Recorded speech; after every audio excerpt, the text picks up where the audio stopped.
Pretty Dece, here we go. Facebook.com/Pretty Dece Show. It's time to geek out with Josh, your host. What's up, everybody? I'm Josh Meek, the Uber Geek. Welcome to Pretty Dece, your short show about movies, comics, games, and all the pop culture in between. Today on the show, we are talking movies because we're going to have a spoiler-filled discussion about Spider-Man Far From Home. So, needless to say, if you have not seen Spider-Man Far From Home yet, and you intend to, and you care about getting spoiled about this at all, you should turn this off now, come back later on the podcast feed, and listen to this episode once you've seen the movie.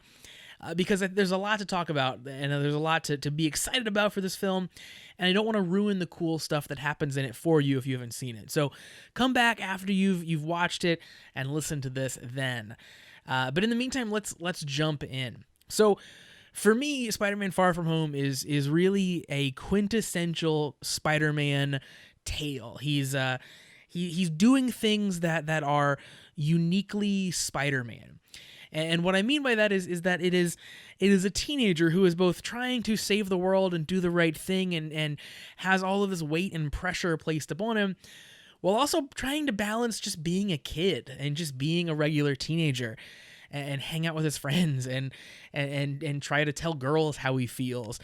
And Spider-Man, more than any other superhero, has both of those things. And that's what's always drawn me to Spider-Man, is seeing, like, he's doing these crazy world-saving things, as Fury has said. He's been to space, but at the end of the day, like, he's also just a teenager in high school. And that was always the thing about Spider-Man that I could relate to. And, you know, Spider-Man later on in the comics has gotten older and has a job, and he's in his 30s and he gets married. But it's that young Spider-Man that initially drew me to liking Spider-Man so much. The being in high school, being a nerd, being into science.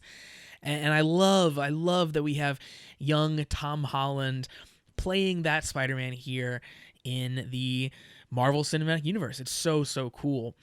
And, you know, again, quintessential Spider-Man, coming up with an elaborate plan to just get near a girl and tell her how you feel. That's like a perfect teenager thing. Every nerdy dude did that in high school.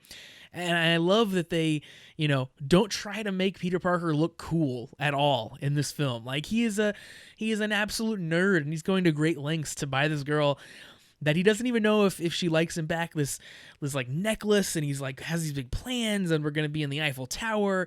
It is adorably nerdy, and I love that about him. And again, I just love Spidey because he is this regular nerdy guy that also happens to be a superhero. And more than that, the effect of kind of the Marvel Cinematic Universe, as I said, we have Spider-Man in the MCU. The overall effect of the Marvel Cinematic Universe is felt pretty greatly in this film.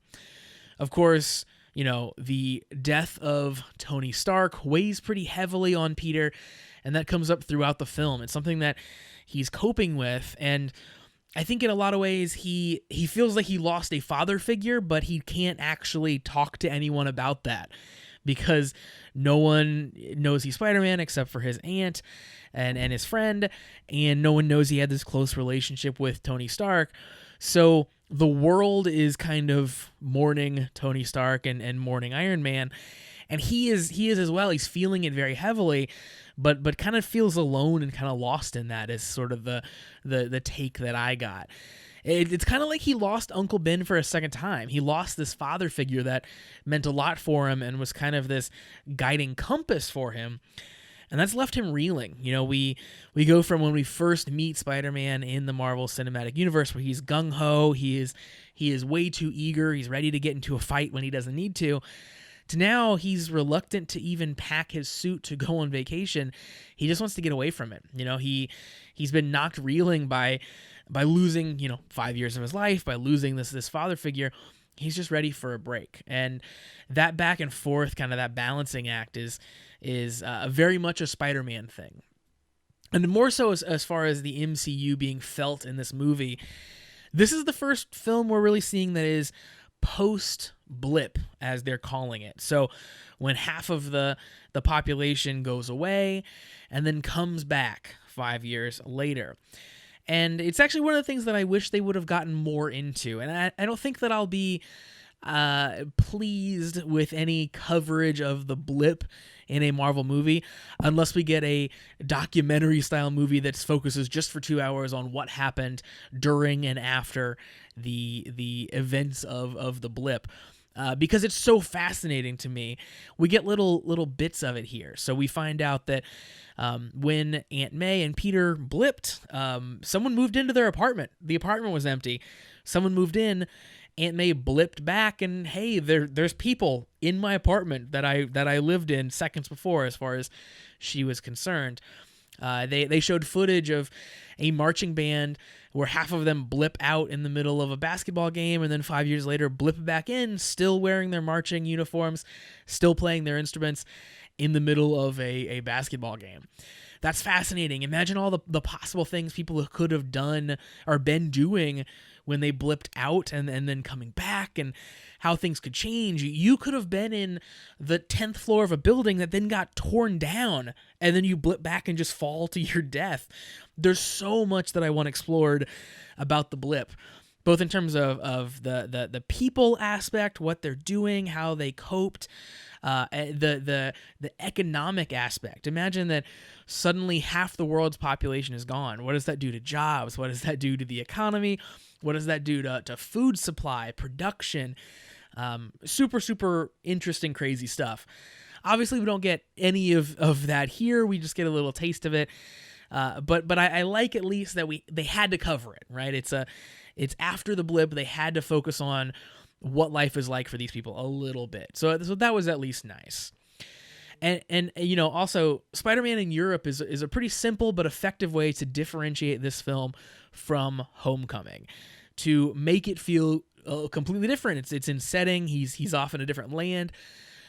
Spider-Man is kind of home base in New York, but I like this movie kind of has its own vibe because they are sort of jet setting around the world, touring Europe. That is pretty cool. And the ensemble cast, of course, not just Peter goes to Europe, but his classmates and his teachers go as well. And that cast continues to be great for this film. Zendaya as MJ is a wonderful take on that character. I love how just edgy and kind of sardonic she is. It's very, very cool. And Martin Starr and J.B. Smoove as the kind of bumbling idiot teachers that were taking Peter and his classmates on this trip were just incredible additions to the cast. Both of those guys are fantastic and played their roles absolutely perfectly. And especially Martin Starr coming from Silicon Valley, and now this role being kind of the complete polar opposite of his character there is really, really fun to see.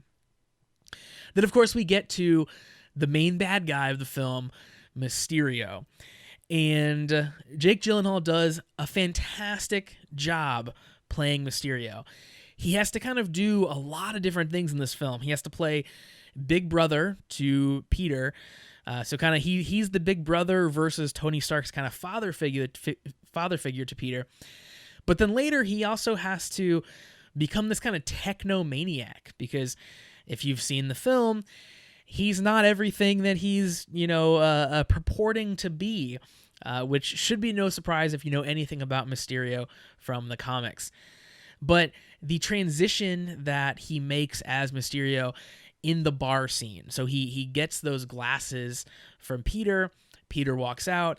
And then when sort of the facade, the illusions start to fade away, and he just sits there and kind of starts laughing and like raises up his hands, like the personality change that comes out of Jake Gyllenhaal as he starts giving the speech to his team is really great. Like that is an expert actor to sort of make that turn on a dime, and you could really feel the two different versions of Mysterio there. And really the whole conceit of Mysterio in this film is incredible. I absolutely love everything they did with this character. They essentially created a supervillain by committee. It's an entire team of people pulling off this giant ruse instead of just Mysterio.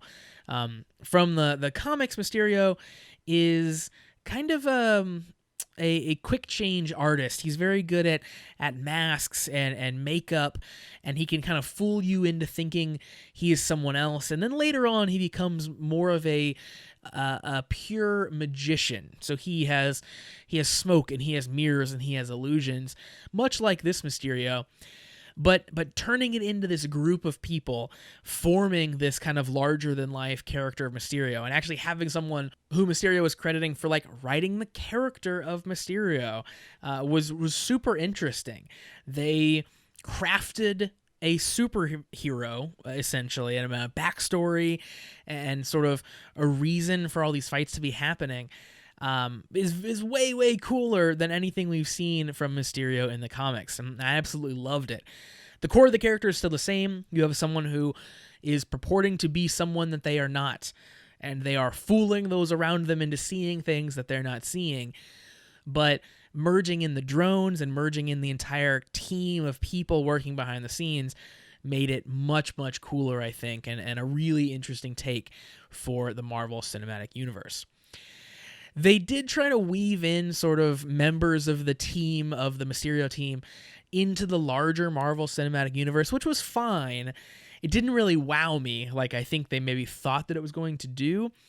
So they put Jake Gyllenhaal's character behind the scenes in a previous press conference that we'd seen Tony give.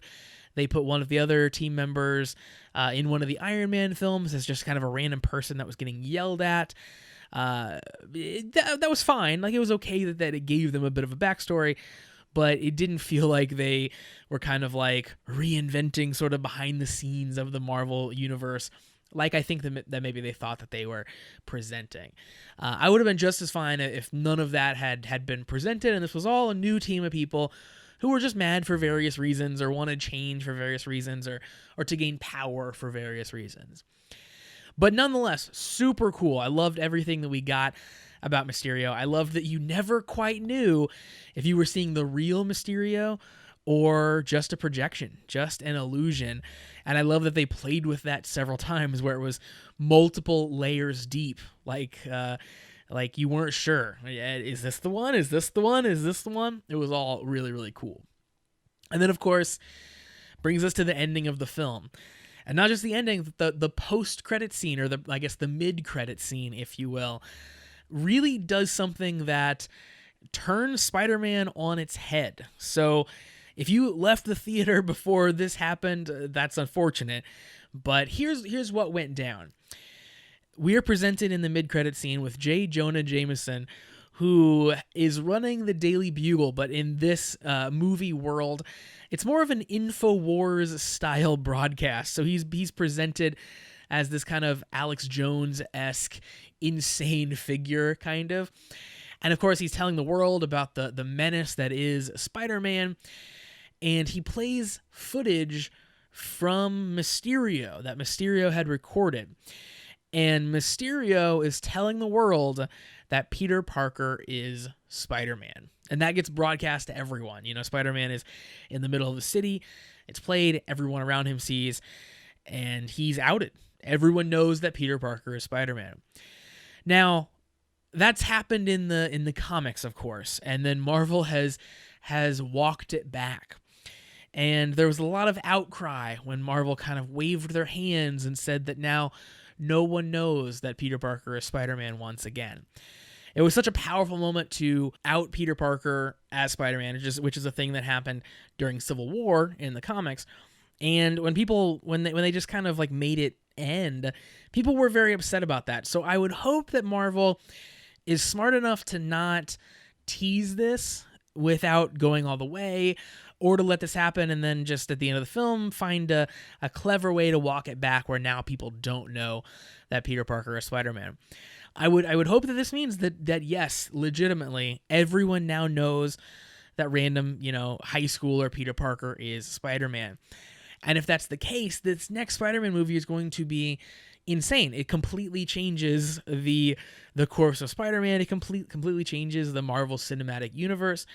Spider-Man is going to get pushed even further into just hero, and his regular life is going to fall by the wayside, because he's not going to feel like he has a regular life anymore. Everyone's going to know that he's Spider-Man. And I'm really interested to see the direction that they take that and what exactly they do, you know? Now he has these friends, he has family that are connected to him and that he's responsible for, and now suddenly they're in danger because the entire world knows who he is and who he is related to and who he is friends with. So very, very cool stuff. I absolutely cannot wait to find out more about Spider-Man. Not only, of course, the next Spider-Man film, but will kind of weave in and out, I'm sure, of some of the other Marvel movies. So I'm really just generally excited about this next phase of Marvel to figure out where in the world they go from here. Obviously, you know, we have some insane stuff that's just happened in the Marvel Universe, and I love that we're now getting this sort of turn, this redirection, and heading off in a whole new way. Should be very, very cool. So that's going to do it for Pretty Dece for today. Thank you very much for joining me to talk about Spider-Man Far From Home. Hopefully you've seen the movie and I didn't just spend 15 minutes spoiling the entire thing for you. I certainly enjoyed it, and I hope that you enjoyed the film as well. If you want to check out all the past episodes of Pretty Dece, you can do that. Head on over to prettydeceshow.com.